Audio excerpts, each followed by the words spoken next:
नमस्कार दोस्तों, मैं ज्योतिष आचार्य वासुदेव मिश्रा आपका अपने चैनल एस्ट्रो मास्टर वासु में हार्दिक अभिनंदन करता हूं।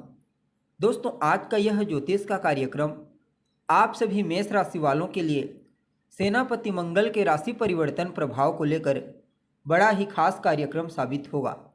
जी हाँ, भूमिपुत्र मंगल बीते 7 जून 2025 की रात 2:38 पर अपनी वर्तमान नीच राशि कर्क राशि को छोड़कर अपनी मित्र राशि सिंह राशि में प्रवेश कर चुके हैं और आने वाले 28 जुलाई 2025 की शाम तक वहीं पर रहते हुए आपको परिणाम प्रदान करेंगे और इसके पश्चात अपनी शत्रु राशि कन्या राशि में प्रवेश कर जाएंगे।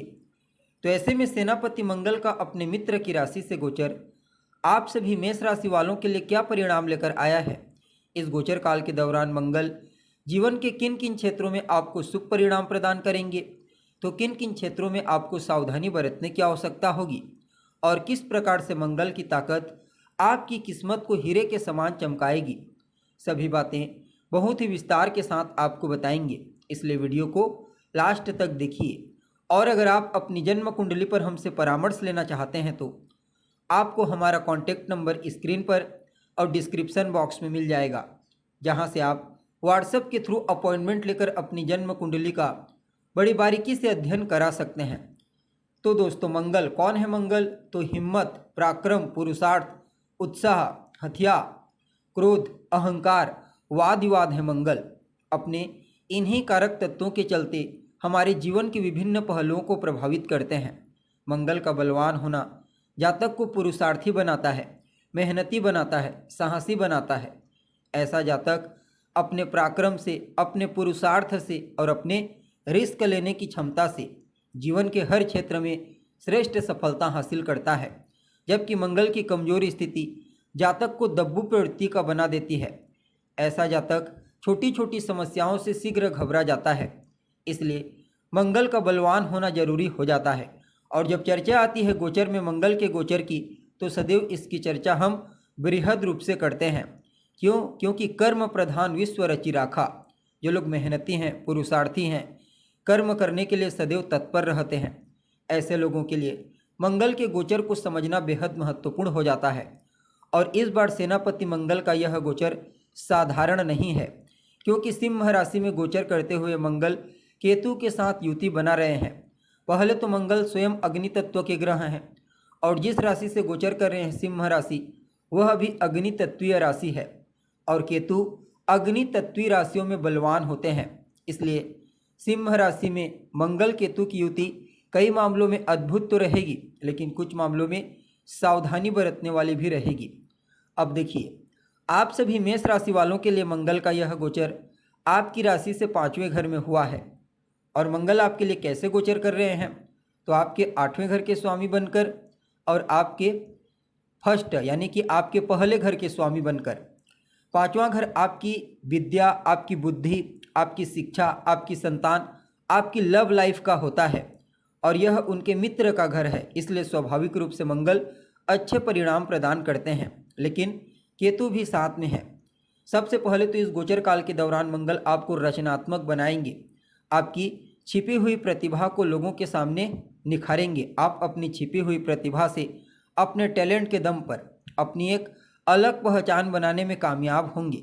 5वां घर आपकी बुद्धि का होता है, आपके सोचने समझने की शक्ति का, और मंगल ऊर्जा के ग्रह हैं। इसलिए आपकी बुद्धि में एक सकारात्मक ऊर्जा का संचार होगा, जिसके चलते आपके आत्मविश्वास में वृद्धि होगी और आप अपने आत्मविश्वास के दम पर कई महत्वपूर्ण लक्ष्य को हासिल कर पाने में कामयाब होंगे। यह समय आपको एफर्ट करवाएगा, मेहनत करवाएगा और अंततोगत्वा सफलता की प्राप्ति होगी। यह गोचर सफलता के शिखर तक ले जाने में भी सहयोगी होगा। बस आपको सही चीज़ को पहचान करके उसे अपने जीवन में इम्प्लीमेंट करना है। बाकी आपके उत्साह को तो बढ़ाएंगे, साथ ही साथ आपको ऊर्जावान बनाएंगे, गतिशील और जिम्मेदार बनाएंगे। और आपके व्यक्तित्व में धार्मिकता का भी प्रभाव पहले के मुकाबले कुछ ज़्यादा ही मजबूती से देखने को मिल सकता है। इस समय धार्मिक क्षेत्र में आपका योगदान देखने को मिलेगा। दान पुण्य के कार्यों में आप बढ़ चढ़कर हिस्सा लेंगे और आपके जो वरिष्ठ जन हैं, आपके बड़े बुजुर्ग, उनका भी आशीर्वाद आपको प्राप्त होगा। उनकी सेवा कीजिए। इस समय रिलेशनशिप को खास करके वरिष्ठ जनों के साथ बेहतर बनाने में आपका पूरा फोकस रहेगा, चाहे पारिवारिक जीवन में हो, सामाजिक जीवन में या फिर कार्य स्थल पर। आपके रिश्तों में गहराई आएगी, पहले की तुलना में आपके रिलेशनशिप में मजबूती आने वाली है। बाकी पांचवें घर का मंगल दानी प्रवृत्ति का भी बनाता है। लोगों की हेल्प करना, सहायता करना इस समय आपके नेचर में देखने को मिल सकता है।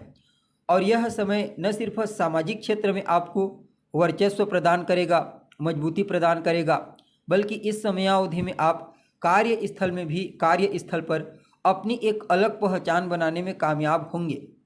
मंगल निरंतर पराक्रम करने को कहते हैं, इसलिए जब भी गोचर में मंगल पांचवें घर से आते हैं तो बुद्धि में केवल और केवल लक्ष्य की प्राप्ति के लिए एक अलग ही प्रकार की टेंडेंसी देखने को मिलती है और अंत में लक्ष्य की प्राप्ति हो जाती है। इस समय मंगल आपको ताबड़तोड़ मेहनत करने के लिए प्रेरित करेंगे, और जब आप ताबड़तोड़ मेहनत करेंगे तो इसमें कहीं कोई दो मत वाली बात नहीं कि आपको आपका लक्ष्य ना मिले।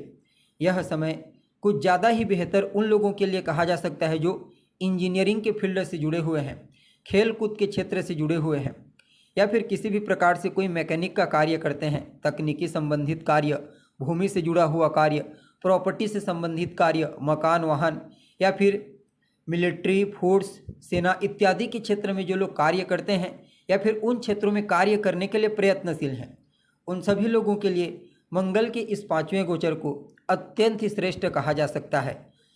मंगल आपके आठवें घर के भी स्वामी बनते हैं, तो चीज़ों को गहराई से समझने की टेंडेंसी आपके अंदर होगी, चाहे फिर भौतिक संसार से जुड़ा हुआ कोई चीज़ हो सकता है या फिर आध्यात्मिक रहस्यों को जानने की प्रवृत्ति आपके व्यक्तित्व में रहेगी।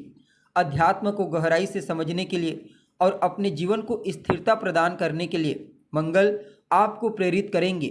क्योंकि देवगुरु बृहस्पति अभी मिथुन राशि से चल रहे हैं, तीसरे 11वें का संबंध बना रहे हैं सेनापति मंगल, इसे लाभ का संबंध कहते हैं, इसलिए मंगल का यह गोचर आपके लाभ के दृष्टिकोण से वरदान के समान कार्य करेगा। कार्य क्षेत्र में इनकम के नए सोर्स आपको प्राप्त होंगे और आपके रुके हुए कार्य, पेंडिंग पड़े हुए कार्य पूरे होते चले जाएंगे। अगर आप एक व्यापारी हैं तो व्यापार को भी आगे बढ़ाने के लिए मंगल की कृपा आपको प्राप्त होगी। लॉटरी, सट्टा, शेयर इत्यादि के क्षेत्र से भी लाभ की स्थिति निर्मित होती हुई नजर आ रही है। बाकी आप अपनी क्रिएटिविटी से, अपनी रचनात्मकता से भी विशेष लाभ की प्राप्ति करेंगे। लेकिन केतु भी साथ में है, इसलिए कुछ मामलों में सावधानी भी बरतनी है।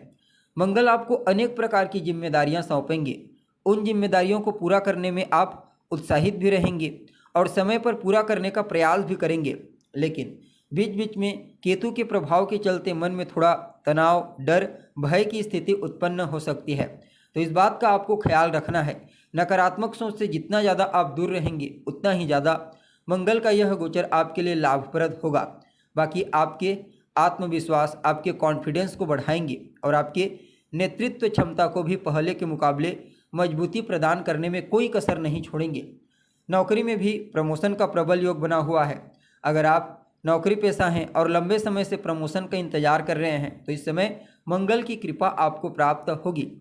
हालांकि मंगल ऊर्जा के ग्रह हैं, क्रोध हैं, इसलिए इस समयावधि में आपको अपने क्रोध पर और अपने अहंकार पर कंट्रोल करना है। आप जितना ज़्यादा इन दो चीज़ों पर नियंत्रण पा लेते हैं उतना ही ज़्यादा रिश्तों में अनुकूलता बरकरार रहेगी, चाहे फिर दाम्पत्य जीवन में हो, पारिवारिक जीवन में हो, या फिर कार्य स्थल पर, धार्मिक स्थल पर, या फिर सामाजिक क्षेत्र में। केवल और केवल अपने गुस्से और अपने अहंकार पर आपको नियंत्रण करना है। यह चीज़ हर समस्याओं का समाधान होगा। कुल मिलाकर के यह गोचर सेनापति मंगल का आपके लिए बहुत ही बढ़िया रहने वाला है। अब मंगल आपके पांचवें घर में रहते हुए चौथी दृष्टि से आपके आठवें घर को, सातवीं दृष्टि से आपके 11वें घर को और आठवीं दृष्टि से आपके 12वें घर को देख रहे हैं, तो यह समय यात्रा के लिए अच्छा रहेगा। लंबी दूरी की यात्रा, विदेश जाने के लिए प्रयत्नशील हैं तो लाभ मिलेगा। आकस्मिक लाभ की प्राप्ति होगी या फिर आकस्मिक सफलता, कोई अच्छी खबर आपको आकस्मिक रूप से सुनने को मिल सकती है। बाकी खर्चों में वृद्धि होगी, लेकिन आप अपने लिए खर्च करेंगे ज़रूरत की चीज़ों को खरीदने में। और लाभ भाव पर दृष्टि होने के चलते मंगल आपकी अभिलाषाओं को, आपके डिजायर्स को पूरा करेंगे और लाभ के नए स्रोत आपको प्राप्त होंगे, जिससे आपकी फाइनेंशियल कंडीशन पहले के मुकाबले मजबूत हो जाएगी। इस गोचर काल के दौरान मंगल आपको अपनी अभिलाषाओं को पूरा करने के लिए सदैव प्रेरित करते रहेंगे। कुल मिलाकर के बहुत अच्छा रहेगा समय। क्या उपाय करना चाहिए? तो हनुमान जी की शरण में बने रहिए, हनुमान जी की आराधना करना, नियमित रूप से हनुमान चालीसा का पाठ करना और मंगलवार के मंगलवार उनके मंदिर में जाकर उनका दर्शन करना आपके लिए इस गोचर को और अनुकूल बना देगा। तो दोस्तों, उम्मीद करते हैं आपको जानकारी पसंद आई होगी। अभी के लिए बस इतना ही। पुनः मुलाकात होगी एक नए एपिसोड में। तब तक के लिए नमस्कार।